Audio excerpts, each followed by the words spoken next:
চলে এলাম আবার একটি ভিডিও নিয়ে। আমরা যে স্নোডোনিয়া সামিটে গিয়েছিলাম, সেখানে যে কেবল কার রাইডটা করা হয়েছিল, সেটা তো একটা দিক আমরা গিয়ে পৌঁছেছিলাম, সেখান থেকে কিন্তু আবার ফিরে এসেছিলাম ওখান। তো সেখানে নামার পর আমরা কিছুটা সময় ওখানে কাটিয়েছিলাম, একটু ঘোরাঘুরি করেছিলাম, কিন্তু প্রচুর চড়াই উতরাই ছিল। এই যে আমরা কিন্তু এগুলো লিটারেলি যে ছোটো ছোটো হিলসের মতন আছে, সেগুলোতে কিন্তু উঠে উঠে যাচ্ছে। এখান থেকে ভিউটা দেখতেই পাচ্ছেন কতটা নিচে সমুদ্রটা। তো ওখানটা বেশ অনেকটা হাঁটাহাঁটি করে সবাই ক্লান্ত। তারপর ভীষণ লম্বা কিউ পড়েছিল ফেরার সময়।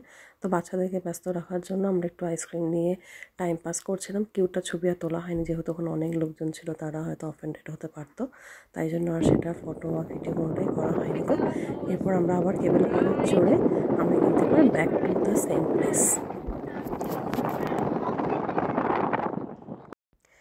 এতটাই হাওয়া স্ট্রং যে কোনো কথাই শুনতে পাচ্ছে না। ও বেচারা অনেক কিছু বলেছিল, অনেক কিছুর এক্সপ্লেনেশন দেওয়ার ছিল, কিন্তু এই হাওয়ার জন্য কোনো কিছুই শোনা যাচ্ছে না। তবু চেষ্টা করছি যদি কিছু শুনতে পান ওর কথা। এখানেও আপনাদেরকে এক্সপ্লেন করছে ভিউটা সম্পর্কে, যে কতটা উপরে ও রয়েছে, নিচেটা কীভাবে দেখা যাচ্ছে, কী রকম ও ফিল করছে। তো সে সমস্ত কিছু এক্সপ্লেন করছিল আপনাকে।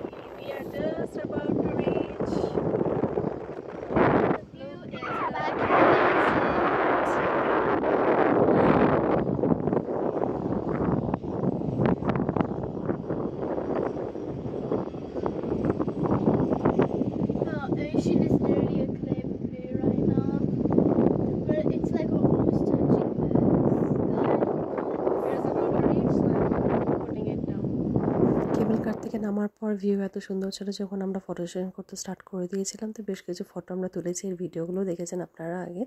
তো খুব সুন্দর জায়গা, আমি তো বারবার যাই ওখানে। আমার one of the favourite place এখন হয়ে গেছে নর্থ ওয়েলস। আর স্নোডোনিয়া তো অপূর্ব সুন্দর, কিছু বলার নেই।